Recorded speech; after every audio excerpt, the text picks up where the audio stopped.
오늘 아침 함께 나눌 하나님 말씀은 전도서 7장 19절 말씀입니다. 제가 말씀을 읽겠습니다. 지혜가 지혜로운 자를 도시 안에 있는 10명의 용사보다 더 강하게 하느니라. 아멘. 오늘 말씀은 한 명의 지혜자가 10명의 용사보다 더 강하다고 말씀합니다. 여기서 10명의 용사라는 말이 등장하는데 이것은 고대 사회 행정제도와 관련 있는 표현입니다. 고대 근동지역에서 강력한 힘을 가졌던 국가들, 예를 들면 아수르, 페르시아, 그리스, 로마 같은 나라에서는 왕들이 10명의 용사들을 부관으로 선택해서 자신을 보좌하도록 했습니다.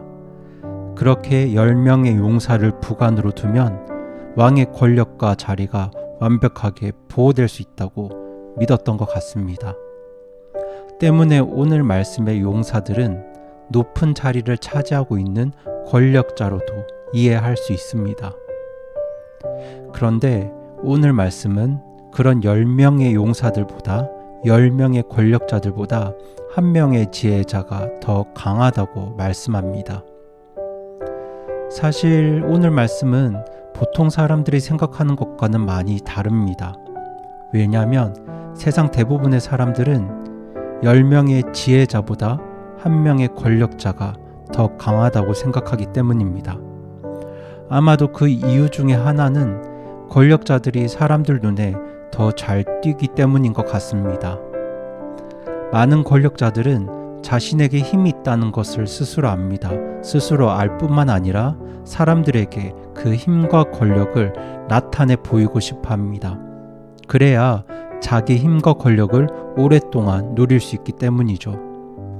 하지만 그렇게 자기 힘과 권력을 누리려는 권력자들을 통해서 평화가 만들어지기란 굉장히 어렵습니다. 왜냐하면 그들의 마음은 자기 자신을 세우는 데만 있기 때문입니다. 자기 자신을 세우고 자기가 가진 것들을 누리는 것이 바로 권력자들의 관심사입니다. 그래서 그렇게 많은 것을 누리는 세상의 용사와 권력자들이 사람들 눈에는 더 강해 보일 수 있습니다. 하지만 역사를 보면 위기의 순간이 닥쳐올 때 권력자들이 무능력한 모습을 보일 때가 참 많습니다. 위기의 순간을 극복하기 위해서는 지금 우리가 처해 있는 현실이 어떠한지, 그리고 역사가 지금 어느 방향으로 흘러가고 있는지 깊은 통찰력과 정확한 분별력이 필요합니다. 하지만 자신의 권력을 누리는 데만 집중하고 살았던 사람들은 그러한 통찰과 분별력을 갖지 못할 때가 참 많습니다. 그래서 역사에는 수많은 권력자들이 등장하지만 그들의 마지막이 아름다운 경우를 찾기 어려운 것은 바로 이런 이유 때문입니다. 그래서 오늘 성경은 이런 10명의 용사들보다 한 명의 지혜자가 더 강하다고 말씀합니다. 그 이유는 무엇일까요?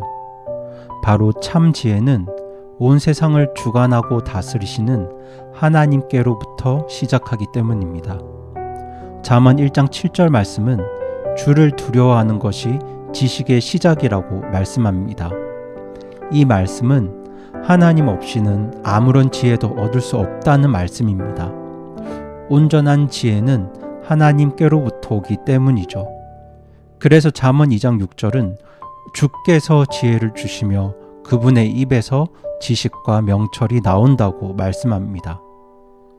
이처럼 참 지혜는 하나님으로부터 얻을 수 있습니다.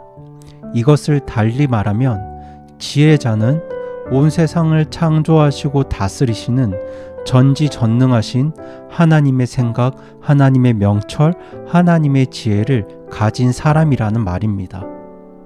물론 지혜자라 할지라도 그는 인간에 불과하기 때문에 하나님처럼 전지전능한 존재는 되지 못합니다. 그럼에도 불구하고 어떤 사람이 하나님을 경외하는 가운데 하나님께로부터 오는 지혜와 명철을 구한다면 그 사람은 오늘 세상을 살아가는 데 필요한 진정한 통찰력과 분별력을 얻게 될 것입니다.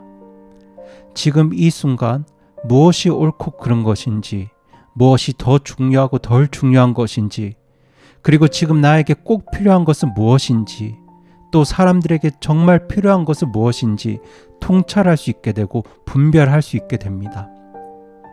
그렇게 하나님을 경외하는 지혜자들의 통찰과 분별력을 통해서 많은 사람들이 위기로부터 벗어났고 하나님의 축복을 받을 수 있었습니다. 그 대표적인 사람이 바로 요셉입니다. 성도님들, 요셉의 삶을 한번 생각해 보십시오. 그에게 무슨 힘이 있었습니까? 그에게 무슨 권력이 있었나요? 그가 가진 것은 아무것도 없었습니다. 요셉은 노예였고 노예 중에서도 주인의 아내를 겁탈하려다가 발각돼서 감옥에 갇힌 죄수에 불과했습니다. 아무도 그를 10명의 용사보다 10명의 권력자들보다 강하다고 생각하지 않았습니다. 요셉이 가진 것이 있다면 그저 부끄러운 오명과 손과 발에 채워진 쇠고랑이 전부였습니다. 하지만 요셉은 정말 하나님을 경외하는 사람이었습니다. 그래서 하나님께서는 요셉에게 시대를 읽을 수 있는 분별력과 통찰력을 허락하셨습니다. 요셉이 이집트 파라오가 꾼 꿈의 내용이 무엇인지 해석할 수 있었던 것도 바로 하나님께서 주신 지혜와 명철 때문입니다. 그렇게 요셉은 이집트의 총리가 되어서 7년의 흉년으로부터 수많은 사람들을 구합니다. 요셉이 아니었다면 그 7년의 대흉년 동안 수많은 사람들이 굶어 죽었을 텐데 한 명의 지혜자로 인해서 온 이집트 사람들과 팔레스타인 땅에 거주하던 수많은 사람들이 굶주림을 모면하고 위기의 순간들을 넘겼던 것입니다. 바로 이것이 하나님을 경외하는 한 명의 지혜자가 만들어내는 위대하고도 아름다운 주님의 역사입니다. 저는 지금 이 시대에도 이렇게 한 사람을 통해 역사하시는 이 하나님의 귀한 역사가 계속되고 있다고 믿습니다. 그 한 명의 역사가 사람들 눈에는 잘 띄지 않을 수 있습니다. 사람들은 한 명의 지혜자보다 권력과 힘을 누리는 10명의 용사들에게 더 관심이 많고 또 그들을 더 부러워하기 때문이죠. 하지만 지혜자 한 명의 역사는 지금도 분명히 계속되고 있습니다. 하나님께서 아브라함 한 사람을 통해서 세상을 축복하셨고 요셉 한 사람을 통해서 이집트를 구원하셨고 또 예수 그리스도 한 분을 통해서 온 세상 사람들을 구원하신 것처럼 오늘도 하나님을 경외하는 한 사람을 통해서 하나님의 놀라운 역사들을 이루어 가실 줄로 저는 확신합니다. 그래서 저는 가능하다면 저와 여러분이 그 한 명의 지혜자가 되길 원합니다. 오늘 이 시대의 우리들이 그 한 명의 지혜자가 되어서 하나님 말씀 안에서 하나님의 지혜를 간절히 구할 때 하나님은 오늘 우리에게도 정말 필요한 지혜와 명철을 허락하실 것이고 그것을 통해 우리 가정을 세우시며 우리 교회를 세우시고 또 우리 나라를 축복하실 것을 저는 확신합니다. 그렇게 우리 모두가 10명의 용사보다 강한 한 명의 지혜자가 되어서 가정과 교회와 나라를 세우는 복의 근원이 되기를 간절히 소망하며 오늘 말씀을 마칩니다.